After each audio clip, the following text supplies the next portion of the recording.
दोस्तों, पहले तो मजाक टेलीप्रॉम्प्टर को लेकर ही बनाया जाता था। अब मजाक उड़ाने की राजनीतिक मार्केट में पर्ची वाला मसाला भी आ गया है।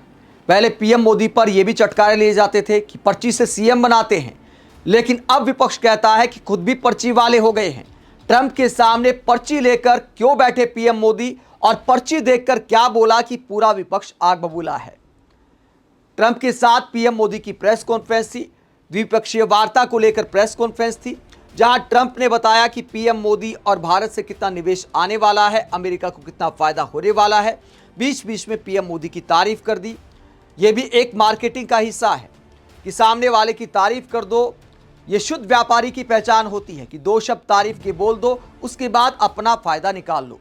उसी तरह की भाषा ट्रंप की दिखाई देती है, क्योंकि ट्रंप ने बार बार जिस तरह भारत पर पलटी मारी है, जब भारत के प्रधानमंत्री के सामने होते हैं तो love you India, love you Modi आदि शब्दों का इस्तेमाल करते हैं, लेकिन उससे अलग जब बात करते हैं तो कई बार हेल होल बोल देते हैं, तीसरी दुनिया बोल देते हैं, भारत पर तरह तरह के प्रतिबंध लगा देते हैं, भारत के नागरिकों के लिए वीज़ा के नियम कड़े कर देते हैं। भारत को लेकर तरह तरह की बयानबाजी ट्रंप से लेकर उनके मंत्री करते हैं। तो यहाँ पर हिपोक्रेसी नज़र आती है, यहाँ पर शुद्ध व्यापारी का दिमाग नजर आता है। और एक बार फिर ट्रंप ने उसी दिमाग का प्रदर्शन किया।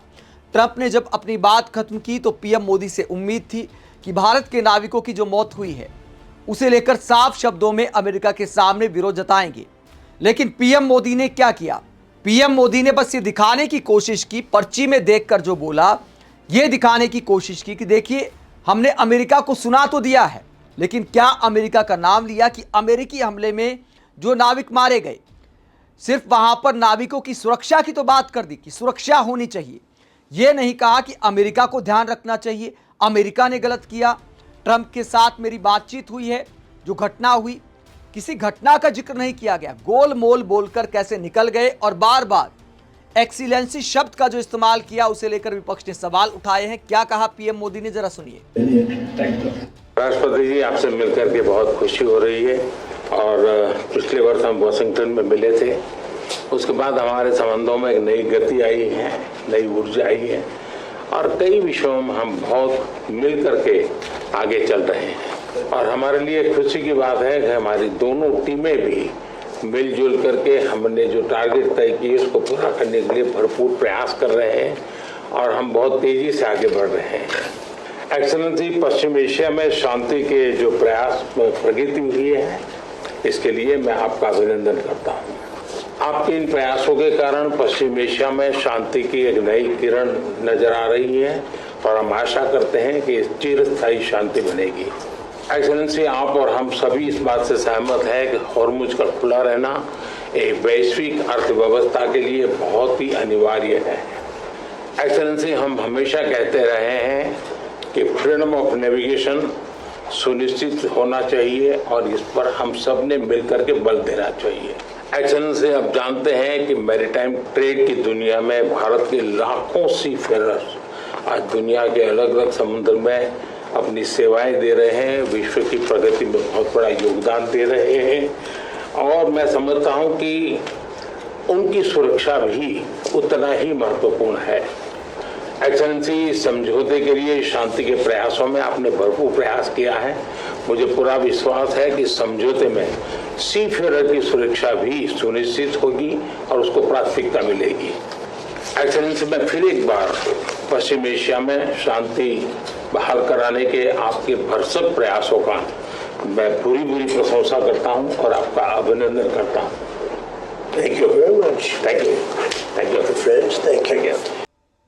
तो पीएम मोदी ने बार बार ट्रंप का अभिनंदन किया और नाविकों को लेकर जो बोला, उस वक्त पर्ची में भी देखा था कि कोई शब्द ऐसा ना निकल जाए कि ट्रंप को बुरा लग जाए।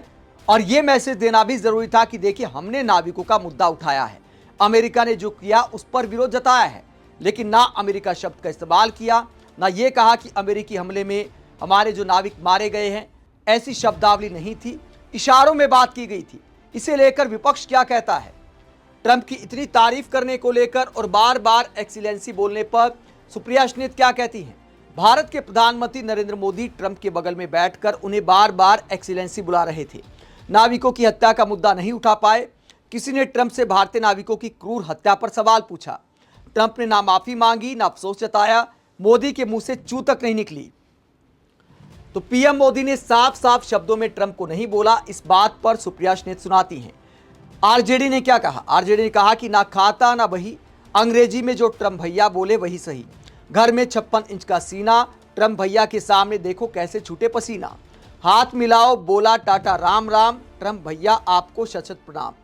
तो बार बार अभिनंदन करने पर, बार बार तारीफ करने पर आरजेडी ने शायराना अंदाज में पीएम मोदी पर टारगेट किया है। इसके अलावा सौरभ भारद्वाज क्या कहते हैं? सौरभ भारद्वाज बॉडी लैंग्वेज को पढ़ते हैं कि पीएम मोदी और ट्रंप की मुलाकात कैसी थी। सौरभ भारद्वाज कहते हैं, आम आदमी पार्टी के नेता सौरभ भारद्वाज कहते हैं कि बॉडी लैंग्वेज क्या थी, आई कांटेक्ट को अवॉइड किया गया। इसके अलावा पेपर लेकर गए थे, मतलब पेपर से पढ़कर बोल रहे थे। और इसके अलावा इनडायरेक्ट रेफरेंस दिया भारतीयों के मारे जाने का यूएसए फोर्सेस के द्वारा, यानी डायरेक्ट नहीं बोल पाए, इनडायरेक्ट नाविकों की सुरक्षा के नाम पर बस ये मैसेज दिया कि पीएम मोदी ने मुद्दा उठा दिया ताकि ट्रंप भी बुरा ना माने और भारत की सियासत में जो सवाल हो रहे हैं तो एक बहाना मिल जाए कि देखिए पीएम मोदी ने नाविकों की सुरक्षा का मुद्दा तो उठाया था, भले उसमें अमेरिका का नाम नहीं लिया। कहने का मतलब यह है कि पर्ची में देखकर चतुराई से काम लिया गया, ना ट्रंप को बुरा लगा और कहने को भी हो गया बीजेपी प्रवक्ताओं के पास कि देखिए ट्रंप के सामने नाविकों की सुरक्षा का मुद्दा तो उठाया था। जब शाम वाली बहसों में विपक्षी नेता सवाल पूछेंगे कि पीएम मोदी क्यों डर गए, तो बीजेपी नेताओं के लिए कहने को कुछ दे दिया है पीएम मोदी ने। सौरभ भारद्वाज के कहने का यह मतलब है। सौरभ भारद्वाज के बाद रिटायर्ड विंग कमांडर अनुमाचार्य क्या कहती हैं? जब दो राष्ट्राध्यक्ष सार्वजनिक भाषण दे रहे हों या मीडिया के सामने बोल रहे हों तब अक्सर वो नाम या पद का प्रयोग करते हैं, जैसे president macro, prime minister Modi. पर पीएम मोदी ने एक्सीलेंसी का प्रयोग किया, यानी झुककर दोहरे हो गए, जबकि उनके ट्रांसलेटर ने सुधार करते हुए मिस्टर प्रेसिडेंट कहा। वैसे प्रशंसा और इतनी खुशामद किस बात की? हमारे 3 नाविकों की मौत भी इस कॉन्फ्लिक्ट का हिस्सा है।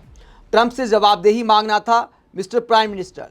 तो कांग्रेस की प्रवक्ता और रिटायर्ड विंग कमांडर अनुमाचार्य कहती हैं कि जवाबदेही मांगनी थी, लेकिन एक्सीलेंसी करते करते दोहरे हो गए पीएम मोदी। पवन खेड़ा कहते हैं, आप लोग मेरे राज्य के सीएम को पर्ची सीएम के नाम से बुलाते हो, आज पर्ची पीएम भी देख लो। यानी भजनलाल शर्मा पर यहां पर कटाक्ष किया। राजस्थान से आते पवन खेड़ा, तो वहां कहा जाता है कि भैया भजनलाल शर्मा को पर्ची से सीएम बनाया था। अब पीएम की पर्ची पर पवन खेड़ा ने कटाक्ष किया है कि आज पीएम भी देख लो। इसके बाद अनुराग ढांडा क्या कहते हैं? आम आदमी पार्टी के प्रवक्ता अनुराग ढांडा कहते हैं, इससे ज्यादा शर्म की बात क्या होगी कि प्रधानमंत्री मोदी के सामने ही पत्रकारों ने 3 भारतीय नाविकों की अमेरिका द्वारा की गई हत्या पर सवाल किया और माफी मांगने या अफसोस जाहिर करने की बजाय ट्रंप ने कहा कि यह सब होता रहता है। इसके बावजूद प्रधानमंत्री मोदी चुप रहे, ऐसी क्या मजबूरी है? तो पीएम मोदी की चुप्पी पर तमाम विपक्षी नेता सवाल उठा रहे हैं। एडवोकेट विजय सिंह कहते हैं, कांग्रेस के नेता, 3 भारतीय मारे गए, देश सोच रहा था 56 इंच गरजेगा। ट्रंप के सामने विश्वगुरु की सारी बहादुरी बस एक्सीलेंसी बनकर रह गई। पर्ची वाली बहादुरी का कमाल देख लो मित्रों। तो ट्रंप पर न्यौछावर होने का आरोप लगाते हुए पर्ची देखकर पीएम मोदी ने जो बोला, तो बॉडी लैंग्वेज से लेकर उनके शब्दों तक विपक्षी नेता टारगेट कर रहे हैं और सवाल उठा रहे कि ट्रंप के सामने इतना डरपोक होने की क्या मजबूरी है। आप इस पूरे मसले को लेकर क्या सोचते हैं? कमेंट बॉक्स में अपनी राय जरूर दें। साथ ही चैनल को सब्सक्राइब भी करें। नमस्कार।